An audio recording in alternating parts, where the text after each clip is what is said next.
dulu kita diajari Bu Erina bagaimana kita bisa menahan amarah, gitu ya, emosi.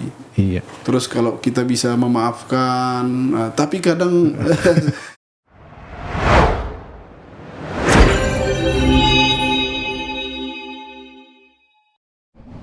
Oke, selamat datang Pak Nimrod Sihotang. ya, terima kasih. Ya, selaku Kepala Rutan Tanjung Kusai kelas 1 Pak ya. Betul. Betul. Selamat datang kami ucapkan di podcast Moralitas spesial Hari Bakti Pemasyarakatan.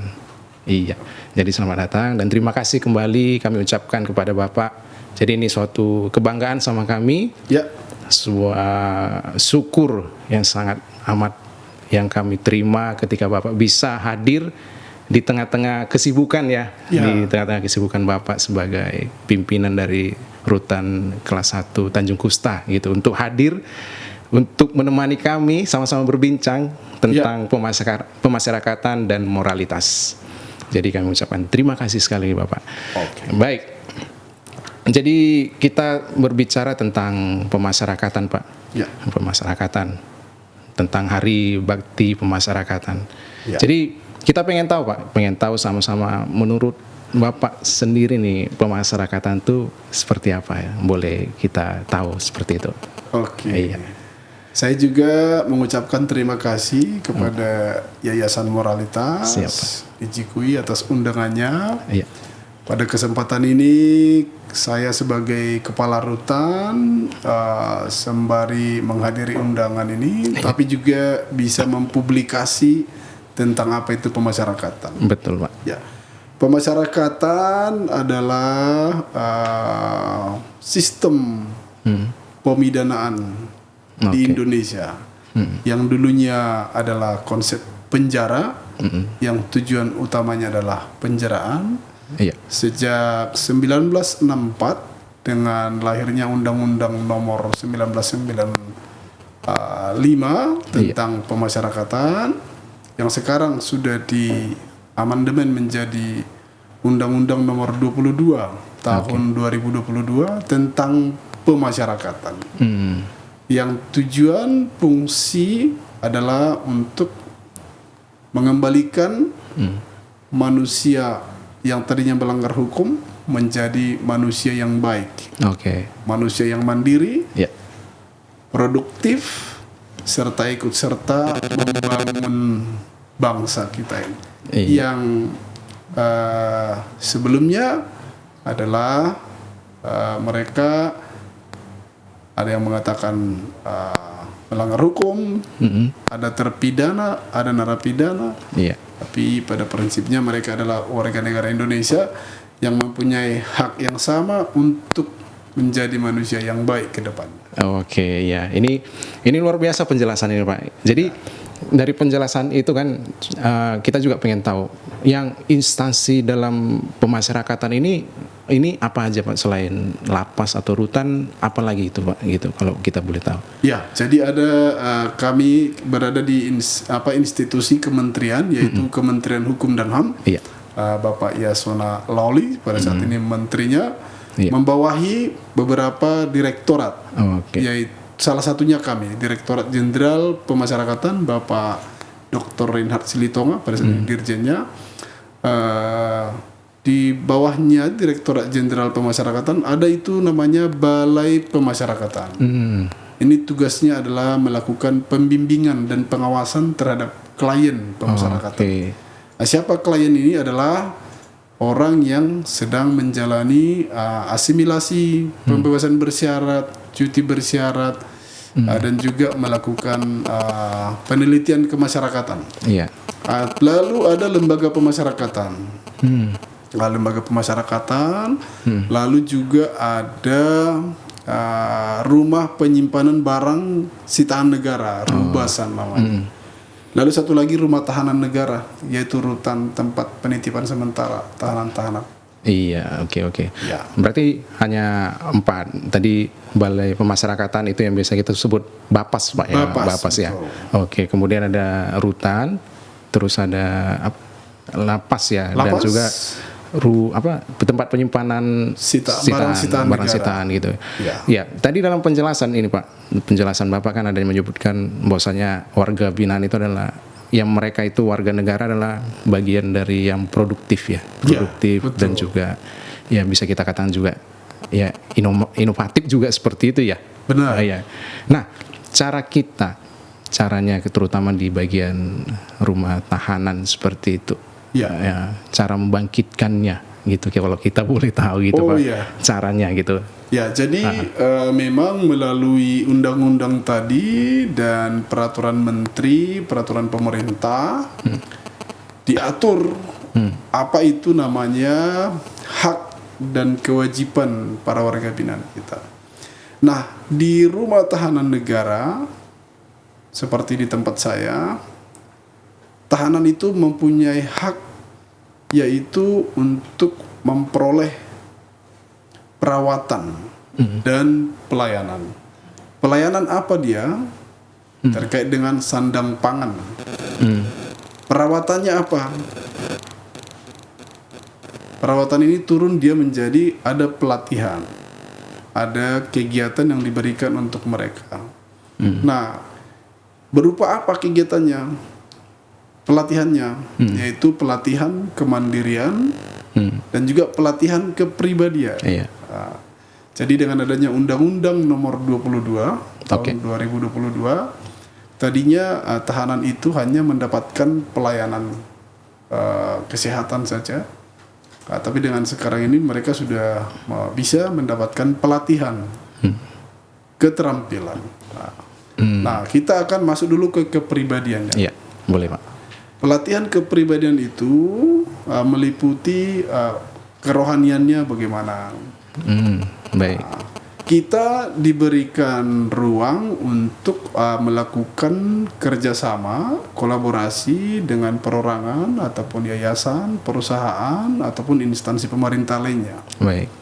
Mungkin banyak faktor yang menyebabkan ini karena mungkin keterbatasan kita dan juga SDM kita yang belum bisa melakukan semua hal-hal yang menyangkut tentang kepribadian. Baik. Nah, untuk itu kita melakukan kerjasama, termasuk salah satunya dengan Yayasan Moralitas. Iya, terima kasih Pak. Ya, kami berterima kasih ke Yayasan Moralitas ini. Nah, lalu ada keterampilan. Nah, keterampilan ini juga kita melakukan kolaborasi, di mana keterbatasan rutan banyak, khususnya menyangkut SDM, anggaran, gedung, sehingga kita kerjasama dengan pemerintah daerah. Kita melakukan pelatihan barista, mebeler, konveksi, perikanan, peternakan, dan juga bonsai, dan juga melakukan pelatihan tentang koperasi. Itu tentang keterampilan. Dan saya kira itu yang menyangkut keterampilan dan kepribadian mereka. Terima kasih Pak. Berarti itulah cara khususnya dari Bapak itu diterapkan udah di rumah tahanan kelas 1 Tanjung Kusta, Medan. Betul. Nah, ini nih. Jadi yang menarik di sini adalah motivasi Bapak tersendiri. Contohnya kalau kita kan kenapa milih ini kan? Nah, kali ini kenapa motivasi Bapak bisa jadi di pemasarakatan itu kenapa coba gitu? Coba bisa kita dengarkan cerita singkat Bapak gitu. Iya, tapi ini tetap bagian dari podcast ya. Karena sudah agak pribadi namanya. Iya, motivasinya gitu. Ya, sebetulnya sih dulu itu kita nggak tahu namanya ada sekolah Akademi Ilmu Pemasyarakatan. Iya Pak. Taunya dulu kan karena saya orang kampung dari Samosir sana kan, taunya tentara, polisi, STPDN. Ya dulu ini tes semua lah. Gagal ya kan? Iya.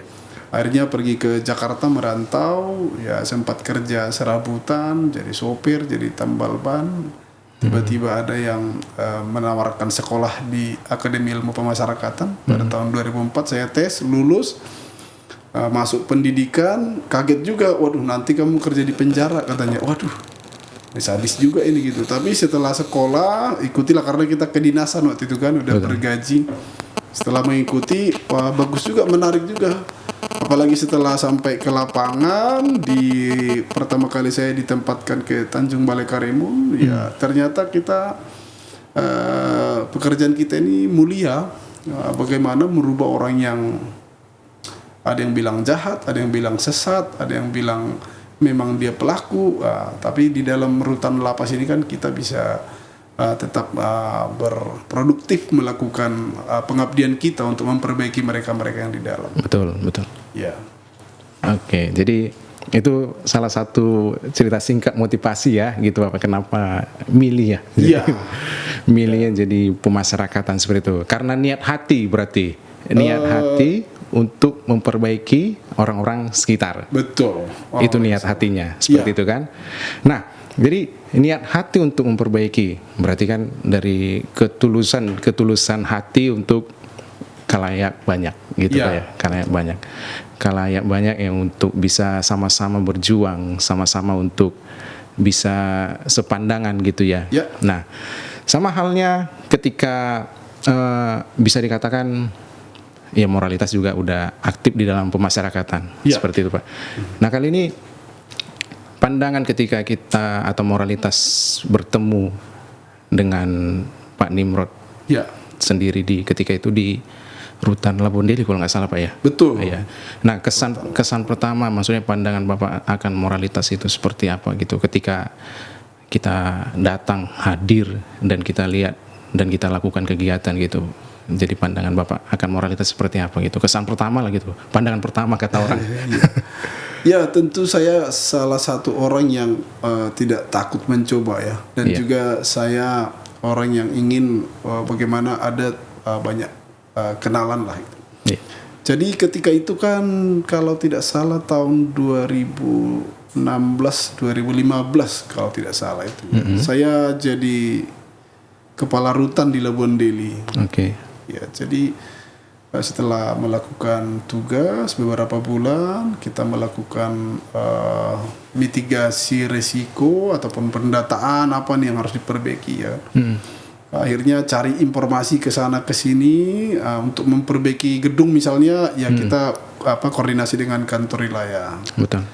Untuk memperbaiki pegawai dari sisi TUSI kantor wilayah, Direktorat Jenderal Kementerian.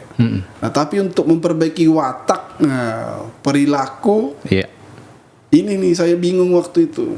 Nah, setelah saya perbaiki gedung, karena tahulah gimana kita ngelihat Labuan Deli ketika itu ya, ada kotoran di mana-mana, gedungnya pun sudah seperti tidak gedung pemerintah. Nah, ditambah lagi manusianya. Manusia ini ada dua kalau di situ Pak. Nah, pegawai dan narapidana dan tahanan. Nah, kita lihat pegawai macam bukan pegawai negeri, kita lihat narapidana lagi preman semua gitu kan. Nah, akhirnya cari-cari kemana-mana, ketemulah dengan Bu Erina Wongso waktu itu. Ya, saya tanya apa Bu program Ibu? Begini untuk memperbaiki moral. Oh, saya kira cocok ini gitu. Akhirnya saya tawarkan waktu itu, Bu, bantulah saya. Di Labuan Deli begini kondisinya. Nah, akhirnya setelah kami melakukan pelatihan itu, saya masih ingat waktu itu Ibu belajar mengajari kami bagaimana untuk hormat ya. Terus sampai ada yang menangis waktu itu pelatihan, bagaimana kita menyadari apa sebenarnya tugas kita di rutan itu. Dan manusia yang sejatinya itu adalah manusia yang punya moral ya. Ketika itu kita sadar, banyak petugas kita itu sampai nangis waktu itu. Setelah pegawai, saya lihat hasilnya bagus, dan banyak perubahan mereka. Mereka juga melakukan pelayanan dengan baik, tentunya semakin baik daripada sebelumnya ya. Nah, mereka bisa senyum, bisa menyapa pengunjung. Kami juga sapa-sapaan. Selain itu kantor kita yang tadinya seperti nggak kantor, sudah menjadi kantor. Akhirnya saya minta tolong lagi Bu Erina, Bu, warga binaan kita begini, ada meludah sembarangan Bu, terus kencing sembarangan, makanya kantor ini seperti bau WC gitu kan. Gimana Bu, bisa nggak masuk? Oh Ibu, sampai saya masih ingat tuh, ada Pak, nanti kita buat silent teaching, kata Bu Erina. Apa itu Bu silent teaching? Saya kok diam-diam bisa jadi teaching, saya bilang gitu. Ternyata Ibu itu ngirim banyak poster ya. Gambar itu Pak. Gambar ya. Tempel lah semua di dalam blok.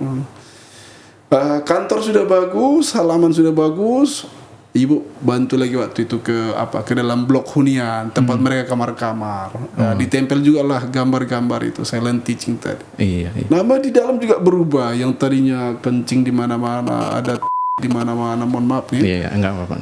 Ada juga macam-macam lah buang sampah sembarangan, namanya rutan yang disebut dulu penjara kan. Saya pun masuk baunya, waduh, masih jauh udah bau keringat, bau semua lah.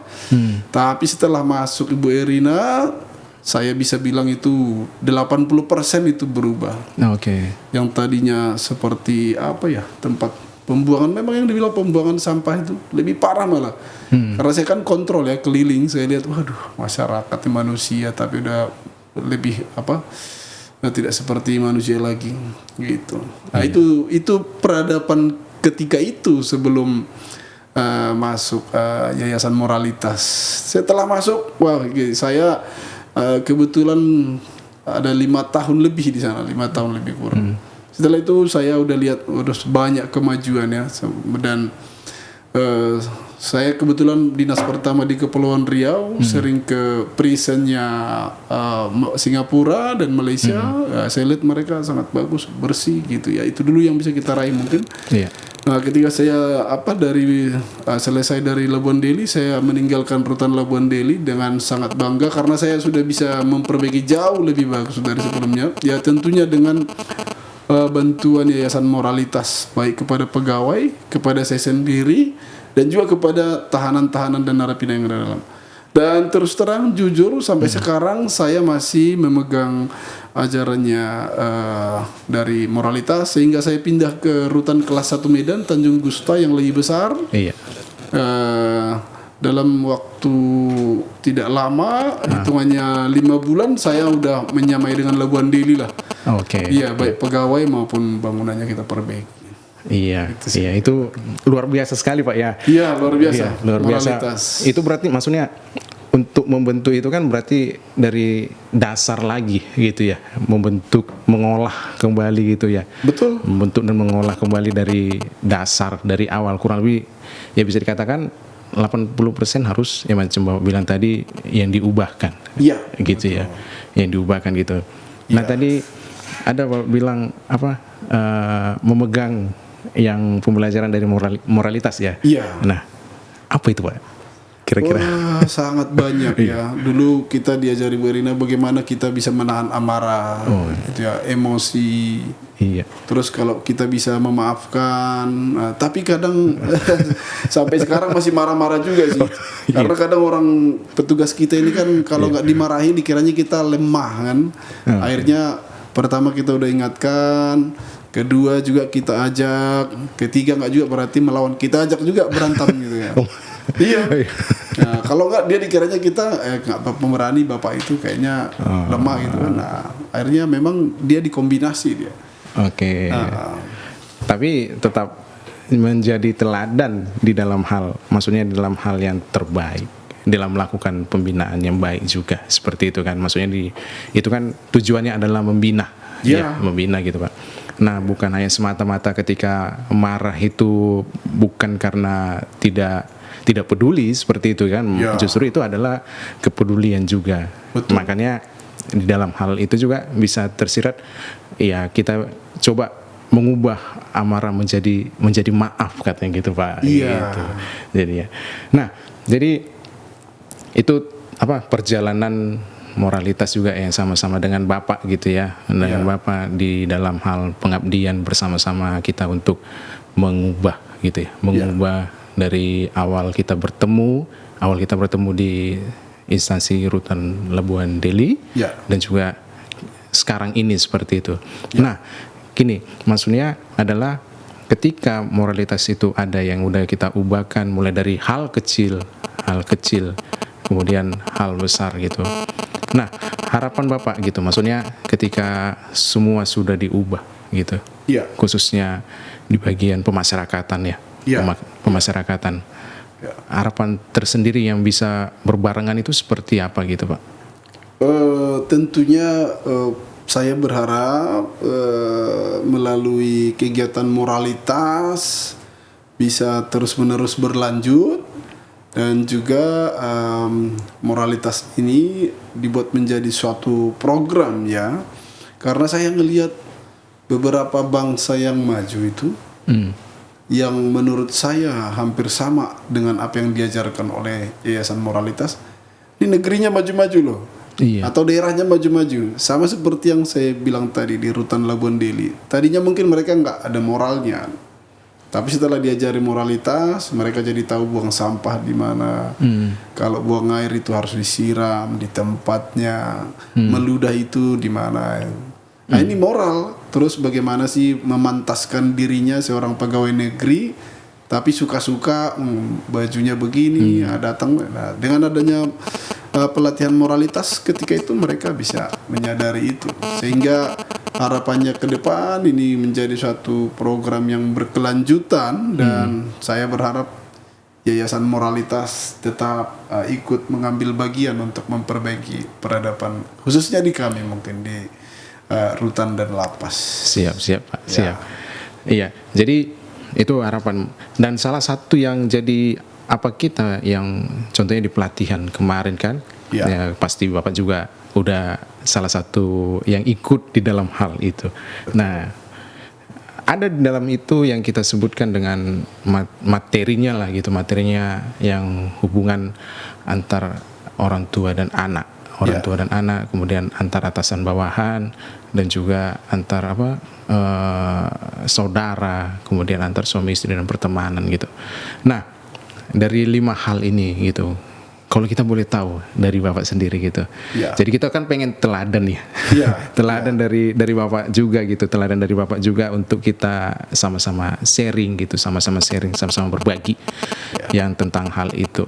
Karena kan dari awalnya ini ialah kita bilang adalah spesial hari bakti pemasyarakatan seperti. Nah, kita ambil kata bakti.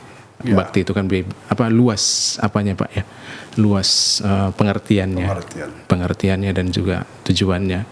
Nah, yang kita pengen tahu nih secara tersendiri dari Bapak gitu, teladan dari bakti yang udah diterapkan dalam 5 hubungan ini gitu. Iya, jadi pengen tahu sharingan.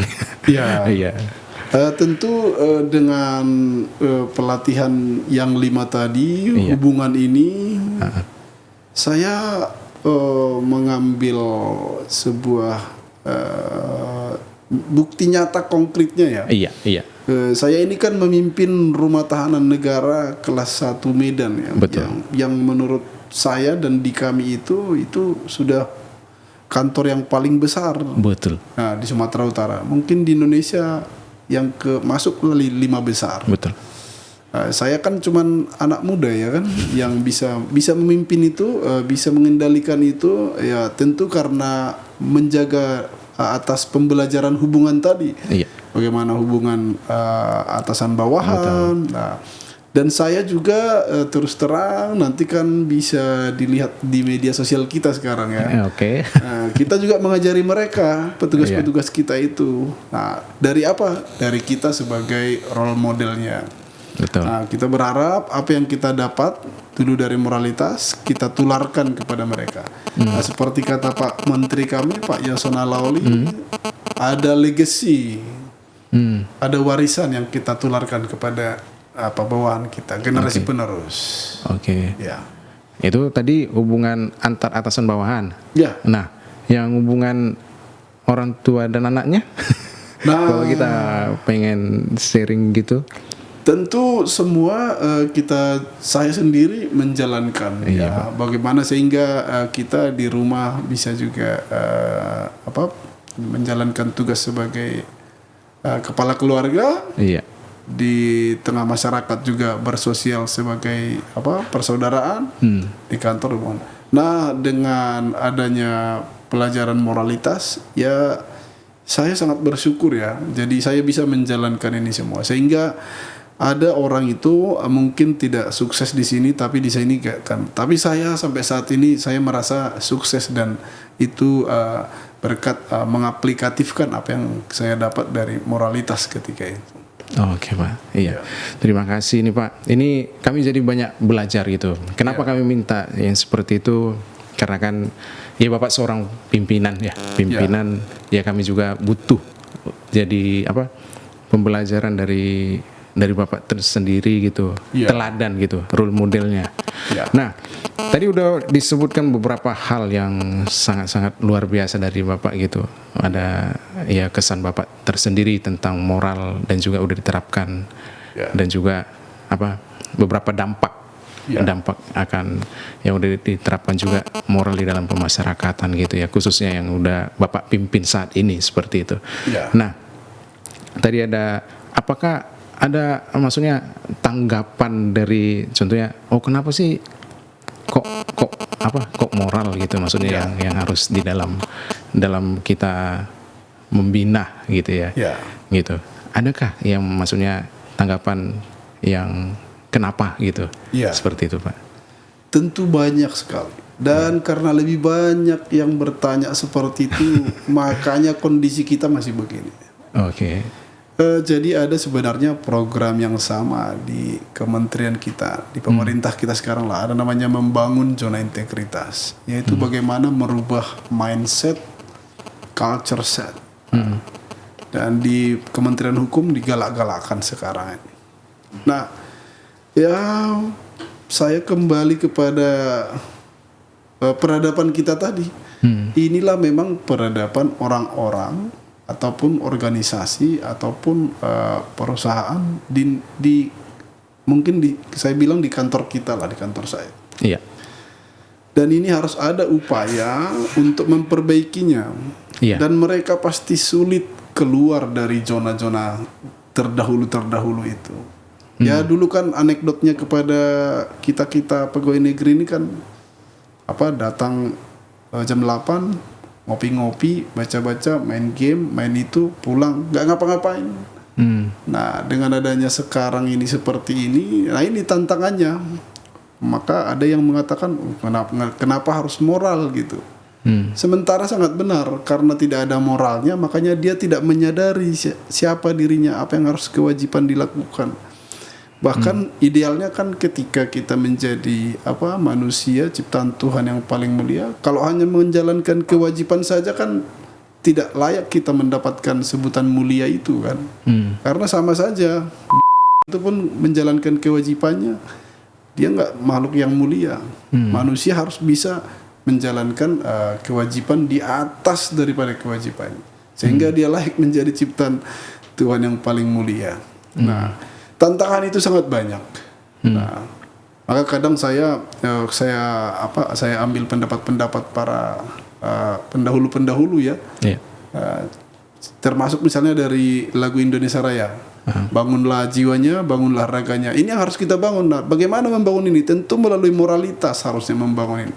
Supaya tidak banyak cakap-cakap aja, misalnya kan kalau kita di daerah Sumatera Utara kan cakap-cakap aja yang banyak, kerjanya sedikit gitu. Nah, ini harus melalui moralitasnya yang harus diperbaiki.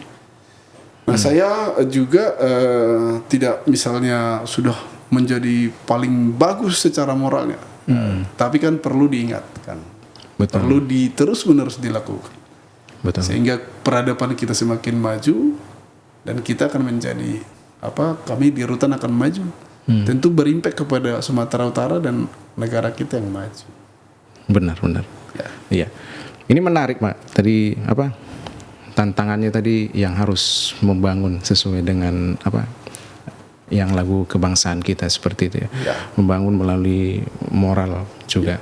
Nah, artinya bukan hanya semata-mata yang kita inginkan. Maksudnya kita inginkan berarti meningkatkan moral seperti itu. Kita meningkatkan moral apa yang menjadi rel kita. Gitu. Rel kita di dalam kehidupan. Terus yang kita pengen kan tadi adalah kita sama-sama yang tadi yang kita bahas secara singkat juga, yang sama-sama dalam hal yang membina dan juga kita memperbaiki gitu ya, memperbaiki juga gitu Pak, yang berjalan bersama gitu ya, berjalan bersama gitu, beriringan gitu. Nah, tadi sudah tantangan dan juga kesan dan semuanya sudah terlewati. Sudah terlewati dan sudah Bapak lakukan seperti itu, dan buktinya sudah ada seperti itu.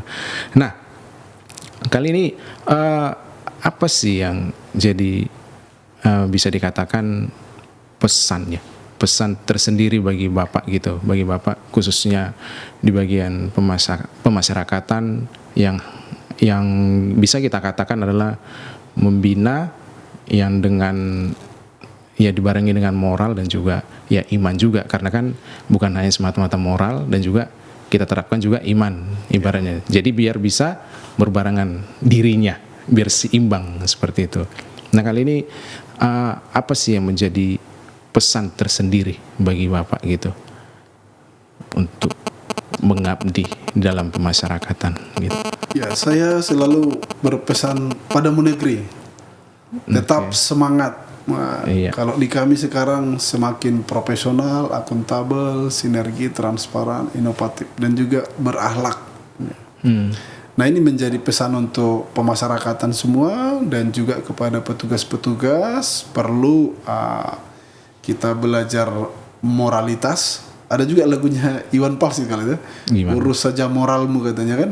Penting. Nah, ini saya mendapatkannya ketika itu dari moralitas. Ya, sekarang kan bisa dilihat misalnya ya tapi bukan juga menjadi saya yang terbaik gitu kan, tidak juga, tapi melakukan yang terbaik dari sebelumnya tentu sudah. Bisa dilihat dari media sosial kita sudah bisa dilihat, dan mungkin orang pun yang datang ke tempat kantor kita pasti sudah lebih merasakan lebih layak dan lebih maju daripada sebelumnya kan. Ini karena apa? Ini karena kita memikirkan moral, kita belajar moral. Ada tanggung jawab yang kita pikirkan, bagaimana ketika orang itu datang dia tidak kecewa. Dan juga moral kita memikirkan bagaimana melakukan orang itu dengan baik. Sehingga kita melakukan perbaikan-perbaikan. Kalau tidak kan kita bisa diam-diam saja kan juga tidak apa-apa. Betul. Nah, tapi karena moral kita sudah merasa terpanggil dan juga tanggung jawab untuk melakukan itu, maka kita bisa mensinkronkan antara moral dan perbuatan kita. Dia jadi balance dia. Nah, betul. Ya, tindakan itu teladan tadi lah Pak, kan gitu kan? Tindakan tadi. Kemudian yang tadi yang terpanggil nggak semua bisa terpanggil seperti itu ya. Betul. Iya. Betul. Cara nyentuhnya kan pasti akan beda gitu ya. Menyentuhnya akan beda. Nah, cara Bapak menyentuh yang orang-orang di sekitar gitu, gimana caranya? Yang kita pengen tahu juga nih, cara sharing-sharing kita gini. Ya, kalau kami memang sebagai aparatur sipil negara kan sudah diatur dengan berbanyak aturan. Iya. Ada kode etik. Betul. Ada target kinerja. Ada lagi undang-undang. Nah, ini yang kita sosialisasikan. Setelah itu kita menjadi pelaku pertama tentang undang-undang tadi, aturan tadi. Itulah yang dikatakan role model. Kita jadi contoh. Nah, banyak kita buat kegiatan dengan para staf kita sehingga mereka bisa mengikuti apa yang menjadi tugas dan tanggung jawabnya. Selain itu memang sangat menjadi prioritas bagaimana ketika pimpinan itu bisa melakukan apa yang diucapkannya sehingga bisa mereka meneladaninya. Iya. Berarti cara menyentuh berarti dari kita yang kita ubahkan dulu. Ya. Kita sendiri. Betul. Kita sendiri harus berubah, dan dengan tulus ya, maksudnya dengan tulus kita ubah, biar menerangi. Ya. Menyentuh yang sekitar kita. Betul. Jadi itu cara Bapak untuk sekitar kita untuk tersentuh. Betul. Gitu ya. Ya, memang benar, sama prinsip, sama ketika moral seperti itu juga gitu. Makanya kan pimpinan kita Bu Erina juga punya prinsip, yaitu jadilah teladan terbaik. Iya. Mulailah mengubah diri sendiri. Iya. Masih ingat juga itu? Ingat. Iya. Dan itu juga diterapkan terus-menerus dari Bapak juga seperti itu ya. Ya. Iya. Jadi kita udah ucapkan kesan motivasi Bapak tersendiri dan juga tanggapan dan dampak gitu ya, gitu. Kemudian sekarang PR-nya berarti di instansi yang sekarang inilah ya, PR-nya yang harus kita bina gitu ya Pak ya. Ya. Ya, dari kita sih, dari yayasan juga sama pengennya tetap saling bekerja sama dalam hal membina dalam moral, khususnya di sekarang ini yang Bapak pegang, yang Bapak pimpin di dalam rutan kelas 1 Tanjung Gusta Medan gitu. Nah, kita berharap juga bisa sama kita terapkan di instansi tersebut gitu Pak. Ya. Iya. Jadi mungkin sebagai penutup nih, sebagai penutup yang bisa kita harapkan dari Bapak, maksudnya harapan akan ya kabar baik dalam podcast ini seperti apa gitu ya, harapannya gitu.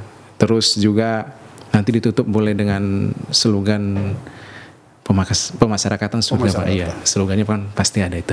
Iya, pasti ada. Iya, jadi kami boleh minta harapan Bapak ini sama podcast Moralitas yang kita baru bergulir beberapa kali nih Pak. Dan ini Bapak adalah kali kedua kami undang dalam hal ini, dan juga spesial Hari Bakti Pemasyarakatan. Iya. Iya, jadi boleh Pak harapannya gitu untuk podcast Moralitas ini seperti apa? Jadi untuk podcast Moralitas di Jigui, saya tetap mendorong supaya tidak berhenti menginspirasi, tidak berhenti menjalankan program yang ada di Moralitas.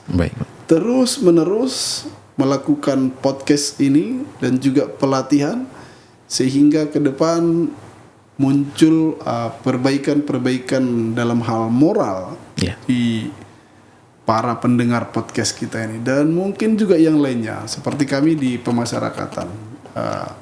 Teruslah menginspirasi, terus menebarkan moralitas. Dan juga pada momen kesempatan ini saya juga menyampaikan apa yang disampaikan oleh Pak Menteri Hukum dan HAM, Pak Yasona Lawli. Pekerjaan kita belum selesai, peningkatan pelayanan publik harus tetap ditingkatkan, dan kita menjadi Kementerian Hukum dan HAM yang semakin pasti dan berakhlak. Begitu juga yang disampaikan oleh Bapak Direktur Jenderal, Bapak Dr. Reinhard Silitonga. Pemasyarakatan memang belum sempurna, tapi kami tetap berupaya untuk menjadi lebih baik.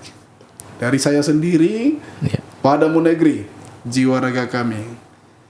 Semoga kita semua menjadi orang-orang yang memiliki moral, sehingga nanti anak cucu kita bisa menikmati kemerdekaan ini dan bisa menikmati kebaikan-kebaikan di masa mendatang. Baik Pak. Terima kasih Pak atas kata positifnya, kata penyemangat kata penyemangat. Jadi Bapak mengucapkan semangat, kami juga menerima dengan semangat dengan kabar baik ini gitu ya. Jadi kami juga bersyukur dan juga berterima kasih. Jadi Bapak juga sehat-sehat terus. Amin. Iya, sehat terus dan juga tetap mengemban tugas dengan niatan hati yang luar biasa. Pasti. Iya. Dan juga pemasyarakatan juga seperti yang kita doakan sama-sama, apa yang menjadi keinginan kita, apa yang menjadi kewajiban kita, itu yang tetap kita terapkan. Amin. Iya. Dan tetap dalam hal yang dua kaki itu, yaitu moral dan juga iman kita. Moral. Iya. Jadi terima kasih sekali lagi Pak. Sama-sama. Sampai ketemu di lain kesempatan. Siap. Iya.